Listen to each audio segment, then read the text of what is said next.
அனைவருக்கும் வணக்கம். தொடர்ந்து ஆதரவளித்து வர அனைத்து அன்புலங்களுக்கும் மிக்க நன்றி.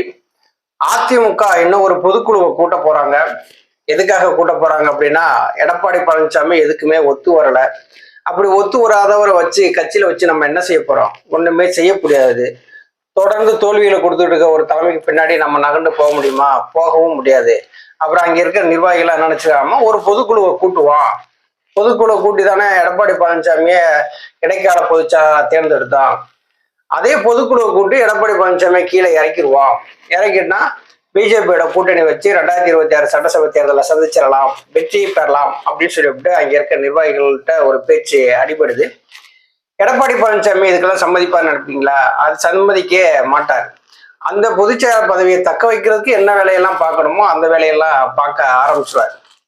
அவங்க வேற கட்சி, நாங்க வேற கட்சி, அதனால அவங்களுக்கெல்லாம் நாங்க பதில் சொல்ல வேண்டிய அவசியம் இல்லை அப்படின்னு சொன்னவர் தான் எடப்பாடி பழனிசாமி. இப்ப பார்த்தா மோடி வர்றாரு தமிழகத்துக்கு. அவரை பார்க்கறதுக்காக ஒரு அனுமதியும் கேட்டு அந்த அனுமதியும் கிடைச்சிருக்கு. பிஜேபி தானே, அவங்க வேற கட்சி தானே, பார்க்காம இருக்க வேண்டியதானே. எதுக்கு போய் பிரதமர் மோடி அவர்களை பார்க்கறதுக்கு இவ்வளவு தவம் கடந்து போகணும் அப்படின்னா எடப்பாடி பழனிசாமிக்கு ஒரு பயம். என்ன பயம் அப்படின்னா, அதான் சொன்னால நம்மளை மீறி ஒரு பொதுக்குழுவை கூட்டி நம்மளை கட்சியை விட்டே தூக்கிடுவாங்க போல அப்படின்னு சொல்லி அவருக்கு ஒரு பயம் வந்துருச்சு. அதனாலதான் எப்படியாவது கையை கால பிடிச்சாது பிஜேபியோட கூட்டணி வச்சிருங்கிற எண்ணத்துக்கு வந்துட்டாரு எடப்பாடி.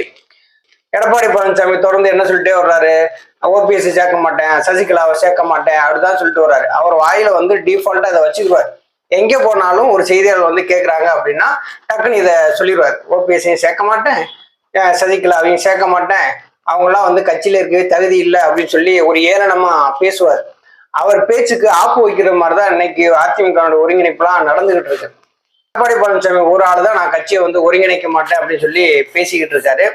அவர் ஒத்த ஆளுக்காக கட்சியை போய் திமுகவுக்கு போய் அடகு வைக்கிறதா அப்படின்னு சொல்லி எல்லாரும் வெகுண்டு எழுத ஆரம்பிச்சுட்டாங்க. எடப்பாடி பழனிசாமி நம்பி நம்ம பின்னாடி போக முடியாது, அவர் ஒரு நிலையான முடிவு எடுக்க மாட்டாரு, பிஜேபியில இருந்து பிரிஞ்சு வந்தாரு, நம்மளை பூரா மைக்க வச்சு ஒவ்வொரு செய்தா பேச சொன்னாரு. இப்ப நம்ம கட்டப்பன் ஆயிட்டோம், எடப்பாடி பழனிசாமி நல்லவர் ஆயிட்டாரு பாத்தீங்களா. அதனால அவர் பின்னாடி அவர் நம்பி எப்படி போறது அப்படிங்கிற ஒரு இடத்துல வந்துட்டாங்க. இப்ப எடப்பாடி பழனிசாமி தான் மிகப்பெரிய அளவுல ஒரு முட்டுக்கட்டை போட்டுட்டு இருக்காரு இணைப்புக்கு. அந்த கட்டையை தூக்கி விட்டுஞ்சிட்டா, இப்ப எடப்பாடி பழனிசாமி தூக்கி விட்டுஞ்சிட்டோம் அப்படின்னா ஓபிஎஸ் சசிகலா இவரெல்லாம் ஒண்ணு சேர்த்துக்குருவோம், நம்ம தேர்தல் களத்தை சந்திப்போம், நம்ம வெற்றி பெறுவோம் அப்படிங்கிற எண்ணத்துல எல்லாருமே இருக்காங்க. கூடிய விரைவில் எடப்பாடி பழனிசாமிக்கு கண்ணுக்கு தெரியாத ஒரு ஆப்பு காத்துக்கிட்டு இருக்கு. பாவம் எடப்பாடி பழனிசாமிக்கு தான் புரிய மாட்டேங்குது. இப்ப செங்கோட்டையன் எடப்பாடி விட்டு விலகிட்டார். செங்கோட்டையன் எந்த எம்எல்ஏக்கள் கூட்டம் போட்டாலும் சரி, செய்தியாளர் சந்திப்பு நடத்தினாலும் சரி, இது எடப்பாடி பழனிசாமி பின்னாடி போய் நிக்கிறதே கிடையாது.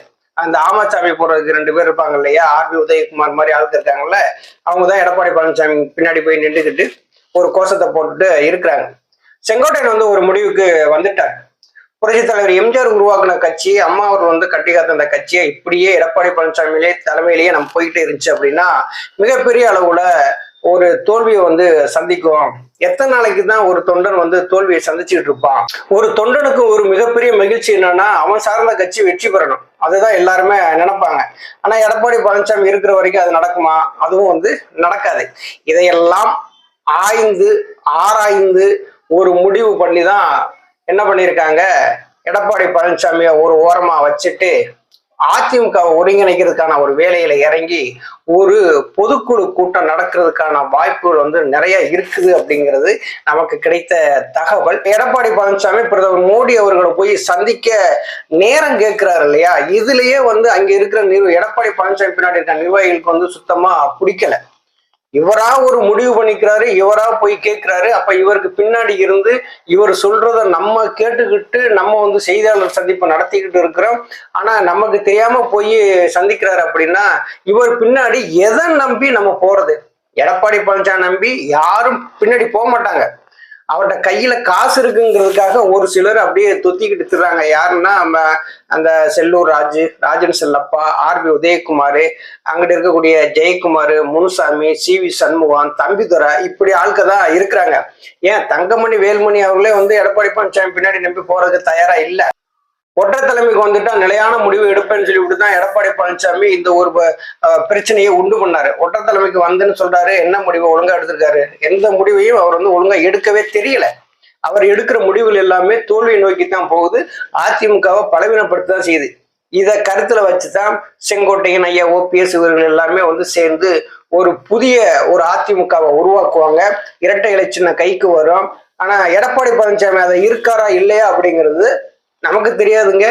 பொதுக்குழு முடிவு என்ன எடுக்க போறாங்களோ அதுதான் இறுதி முடிவா இருக்கும். இப்ப கூட எடப்பாடி பழனிசாமி பிஜேபியோட கூட்டணி வைக்கிறதுக்கு ஏற்கனவே ஒரு வீடியோவில் பேசியிருப்பேன். இப்ப கூட எடப்பாடி பழனிசாமி பிஜேபி கூட்டணி நாடி போறாரு அப்படின்னா இரட்டை இலை சின்னத்தை எப்படியாவது வாங்கிடணும். இரட்டை இலை சின்னம் வந்த பின்னாடி இவங்க பொதுக்குழு கூட்டினாங்கன்னா அதுல ஒன்றும் செல்லாது, நம்ம பொதுச் செயலாளர் தான். ஆனா இரட்டை இலை சின்னம் நமக்கு கிடைக்கிறதுக்கு முன்னாடி ஒரு பொதுக்குழுவை கூட்டி நம்மளை தூக்கி விட்டு வச்சுட்டாங்கன்னா நம்ம நிலைமை என்ன ஆச்சு அப்படிங்கிற ஒரு பயம். ரெண்டாவது தன்னுடைய மகன் மிதுன் ஒரு ஏர்லைன்ஸ் நிறுவனம் நடத்துறதுல பல கோடி ரூபாய் டிரான்சாக்ஷன் பண்ணதுல மிகப்பெரிய அளவுல வரி ஏய்ப்பு நடந்ததா ஒரு தகவல் இருக்கு. அதை தன் மகனை காப்பாத்திக்கிறதுக்காகவும் இருக்கு. மொத்தத்துல எடப்பாடி பழனிசாமியினுடைய சுயநலத்துக்காக அதிமுகவை ஒரு கருவியா பயன்படுத்தி அதிமுகவை அழிக்கிறாரு. இதை மீட்டெடுக்கத்தான் இன்னைக்கு எல்லாருமே போராடிட்டு இருக்காங்க.